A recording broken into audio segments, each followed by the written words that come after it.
ہمیشہ خوش رہنے کا مطلب یہ نہیں کہ سب ٹھیک ہے، اس کا مطلب یہ ہے کہ آپ نے فیصلہ کر لیا کہ اپنے رب کے سوا اپنے دکھ کسی کو نہیں دکھانے۔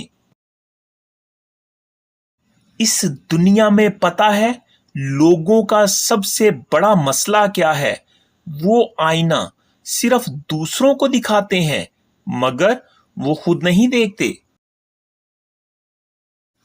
ان لوگوں کو رشتہ بچانے سے کوئی مطلب نہیں ہوتا جن کو صرف اپنے مطلب سے مطلب ہو۔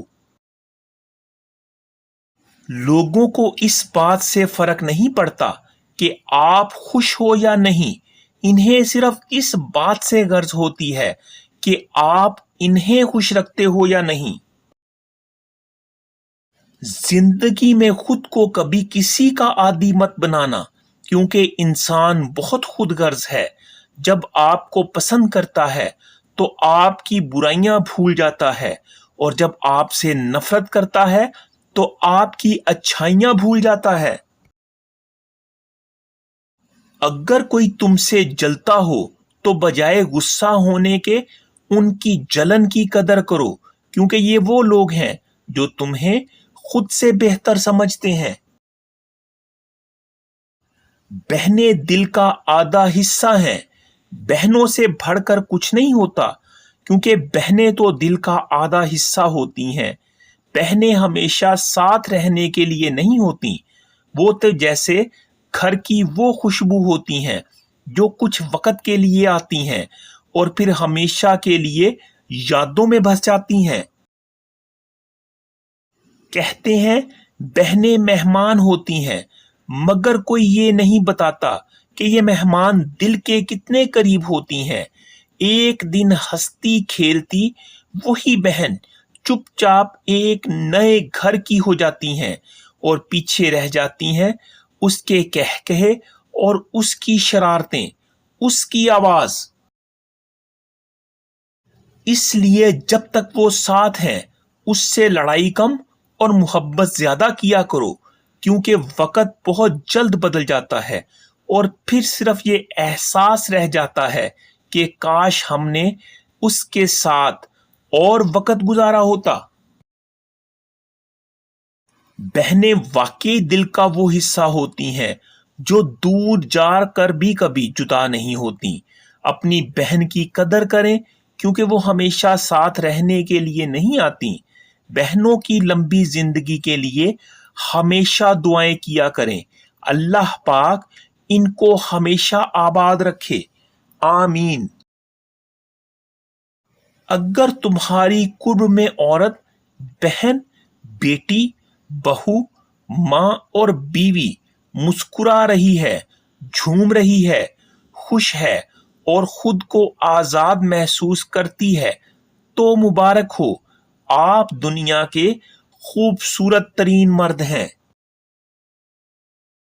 ماں باپ کے بعد اگر کوئی رشتہ سب سے زیادہ خلوص، محبت اور بے لوث دعا دینے والا ہوتا ہے تو وہ بہنوں کا رشتہ ہوتا ہے۔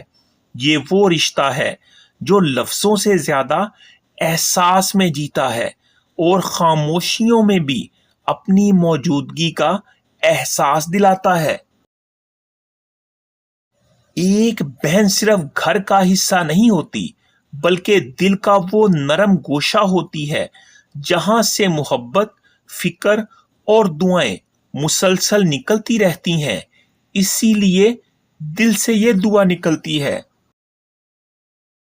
کہ اللہ تعالی ہر بہن کو سلامت رکھے، ان کے دلوں میں سکون دے، ان کی زندگی میں آسانیاں پیدا کرے۔ ایک بہن کی دعا وہ سرمایہ ہے جو انسان کو ہر مشکل سے نکال سکتی ہے۔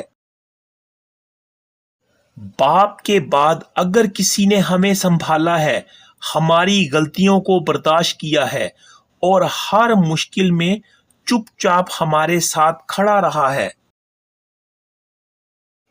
تو وہ صرف اور صرف سگا بھائی ہے۔ دنیا میں بہت لوگ ملتے ہیں، مگر بھائی جیسا سچا اور مخلص رشتہ کہیں نہیں۔ وہ ڈانٹتا بھی ہے، لڑتا بھی ہے، لیکن جب بات عزت اور محبت کی آئے تو سب سے پہلے ہمارے لیے کھڑا ہوتا ہے۔ ہر کسی کو زندگی میں سب کچھ نہیں ملتا، مگر جس کے پاس بھائی جیسا ساتھ ہو اسے کسی اور چیز کی کمی نہیں رہتی۔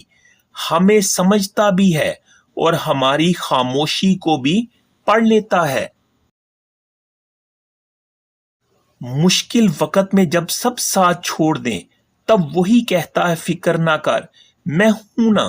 زندگی کی سب سے بڑی دولت پیسہ نہیں بلکہ وہ رشتہ بھائی کا ہوتا ہے جو ہر حال میں ساتھ دے، اور وہ رشتہ بھائی کا ہوتا ہے۔ وہ ہمارے لیے لڑتا بھی ہے، ہمارے خوابوں کے لیے کھڑا بھی ہوتا ہے، اور کبھی کبھی خود تکلیف میں ہو کر بھی ہمیں خوش رکھنے کی کوشش کرتا ہے۔ ایسے بھائی واقعی نصیب والوں کو ملتے ہیں۔ گھر کا سربراہ بننا اتنا آسان نہیں۔ سربراہ کی حالت ٹین کے اس شیڈ کی طرح ہوتی ہے جو ہر طرح کے موسم کی سختیاں جھیلتا ہے، مگر اس کے سائے میں رہنے والے کہتے ہیں شور بہت کرتا ہے۔ گھر کا سربراہ وہ دیوار ہے جو ہر طوفان سے ٹکرا جاتا ہے مگر اندر ہی اندر دراڑیں لیتا رہتا ہے۔ گھر کا سربراہ وہ کتبہ ہے جس پر سب اپنے خوابوں کی عمارت کھڑی کرتے ہیں، مگر کوئی اس کی بنیاد میں دفن قربانیوں کو نہیں دیکھتا۔ جو ہر سوال کا جواب بن کر جیتا ہے، اس کے دل میں کتنے سوال دفن ہیں کوئی نہیں جانتا۔ گھر کا کفیل وہ سائبان ہے جو خود بارش میں بھیگ کر دوسروں کو خشک رکھتا ہے۔ گھر کے سربراہ کی زندگی ایک خاموش جنگ ہوتی ہے جس میں وہ روز ہارتا ہے۔ صرف دوسروں کو جتانے کے لیے سربراہ کی خاموشی سب کو سکون دیتی ہے، مگر اسی خاموشی میں اس کی چیخیں دفن ہوتی ہیں۔ وہ گھر کے سب افراد کے خواب پورے کرتا ہے، اس کے اپنے خواب اکثر ادھورے رہ جاتے ہیں۔ گھر کا سکون خریدنے والا وہ شخص ہے جو اپنی خوشیوں کی قیمت ادا کرتا ہے۔